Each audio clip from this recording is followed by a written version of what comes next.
दोस्तों, आप लोगों को पता है कि इस बार मध्य प्रदेश सिविल के एग्ज़ाम में बहुत सारे केस लॉ पूछे जाने वाले हैं और मध्य प्रदेश हाई कोर्ट के द्वारा नोटिफिकेशन में भी ये मेंशन कर दिया गया है कि इस बार जो है मध्य प्रदेश सिविल के एग्ज़ाम में केस लॉ बेस्ड क्वेश्चन पूछे जाएंगे।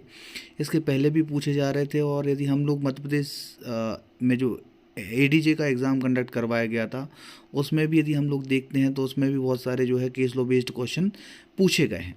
तो मैंने कुछ केस लॉ इकट्ठे किए हैं जिनको हम आपको इस वीडियो के माध्यम से देने वाले हैं और बताने वाले हैं कि उनको हम लोग कैसे एग्ज़ाम यूज़ कर सकते हैं। तो हम बहुत सारे केस लॉ आप लोगों को यहाँ बता देते हैं जल्दी जल्दी, जिससे आप उनको याद कर लें और एग्ज़ाम में यदि वो पूछे जाते हैं तो आपके काम में आएंगे और बहुत ज़्यादा महत्वपूर्ण भी हैं ये सब केस लॉ अपने आप में।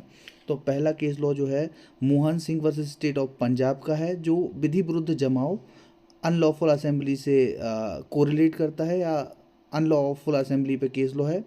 इसके बाद आता है नवतेज सिंह जौहर वर्सेस भारत संघ, जिसमें सेक्शन 377 आईपीसी या समलैंगिकता से संबंधित एक केस लॉ है, जिसमें इसके कुछ भाग को असंवैधानिक घोषित कर दिया था, यौन संबंधों को अनुमति दे दी थी एलजीबीटीक्यू के। इसके बाद आता है हरदीप सिंह वर्सेस पंजाब राज्य, जो सेक्शन 319, जिसमें कोई न्यायालय जो है किसी ऐसे व्यक्ति के विरुद्ध संज्ञान ले सकता है जिसके विरुद्ध आरोप पत्र में नाम नहीं दिया गया है। तो 319 पे केस है हरदीप सिंह वर्सेस पंजाब राज्य। इसके बाद आता है राकेश कुमार पाल वर्सेस राज्य, ये सेक्शन 167 सीआरपीसी पे है, जिसमें बताया गया है कि 10 साल से कम का यदि कोई सजा वाला कोई अपराध है तो उसमें 60 दिन के बाद यदि आरोप पत्र प्रस्तुत नहीं किया जाता है तो ऐसे मामले में जो है जमानत का आधार बन जाएगा। इसके बाद आता है मेनका गांधी वर्सेस भारत संघ का मामला।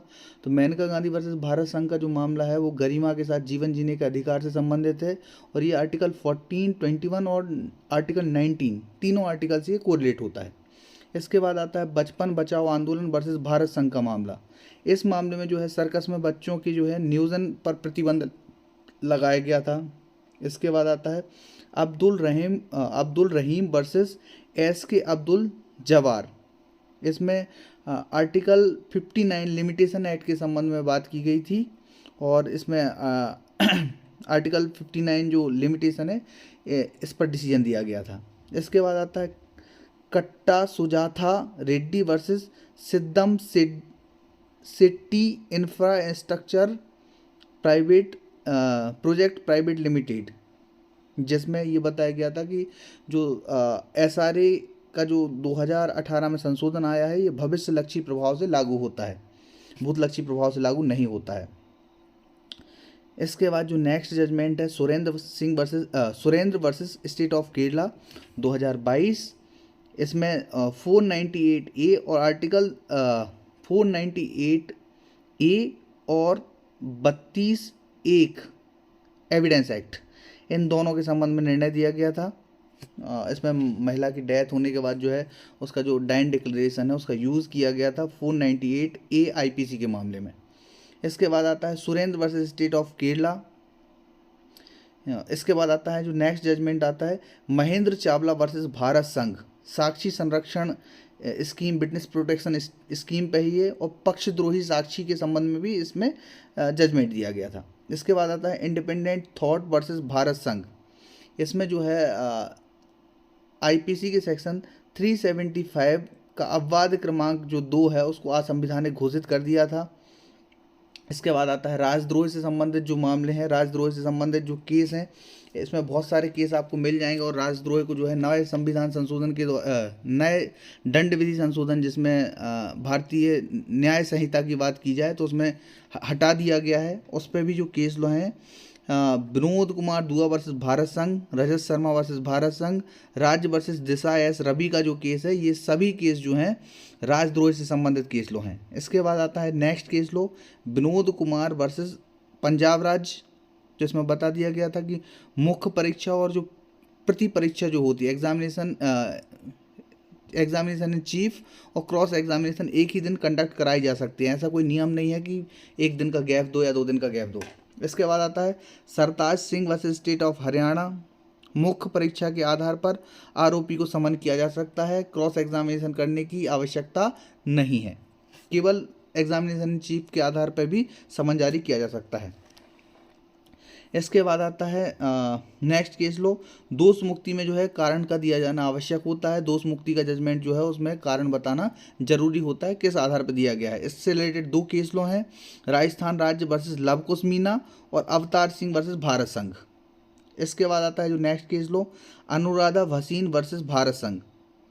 सेक्शन 144 CRPC में जो है किसी व्यक्ति को जो है अपनी राय व्यक्त करने या कुछ बोलने से रोकने के लिए इसका प्रयोग नहीं किया जा सकता है, सेक्शन 144 CRPC का। नेक्स्ट आता है गौतम नवलखा वर्सेस राष्ट्रीय जांच अभिकरण। इसमें भी CRPC की 167 के संबंध में प्रावधान किया गया था, वही जमानत और पुलिस अभिरक्षा के बारे में। इसके बाद आता है messrs Paharia timber company versus board of trustees Visakhapatnam port trust. तो इसमें संविदा के बारे में बात की गई थी। संविदा में बताया गया था कि संविदा जो है निश्चित, प्रतिबद्ध और संसूचना का जो महत्व है वो बताया गया था कि भाई निश्चितता क्या है, प्रतिबद्धता क्या है और संसूचना क्या है। इसके बाद आता है associate hotels of India versus RN Kapoor. इसमें पट्टा और अनुज्ञप्ति में अंतर बताया गया था। पक्षकारों के आशय पर यह निर्भर करता है कि उनका जो है पट्टा करने का आशय था या अनुज्ञप्ति करने का आशय था। इसके बाद जो नेक्स्ट केस लो आता है बेनी प्रसाद वर्सेस दुर्गा देवी। स्वामित्व के आधार पर बाध भूमि के अधिपत्य की पुनः प्राप्ति से इनकार नहीं किया जा सकता। तो स्वामित्व के आधार पर जो है कोई व्यक्ति जो है बाध संपत्ति का जो है अधिपत्य प्राप्त करने का हकदार होता है, ये डिसाइड किया गया था इसमें। इसके बाद आता है भारत संघ वर्सेस राजेंद्र एन शाह।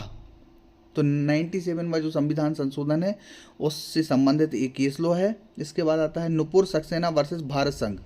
तो ये नुपुर सक्सेना वर्सेस भारत संघ का जो मामला है इसमें ये बताया गया था कि जो मृत व्यक्ति है उसकी भी गरिमा होती है।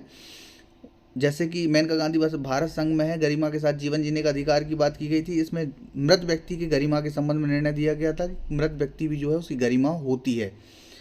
ठीक है। इसके बाद आता है मनोज उर्फ विशाल चौधरी वर्सेस हरियाणा राज्य।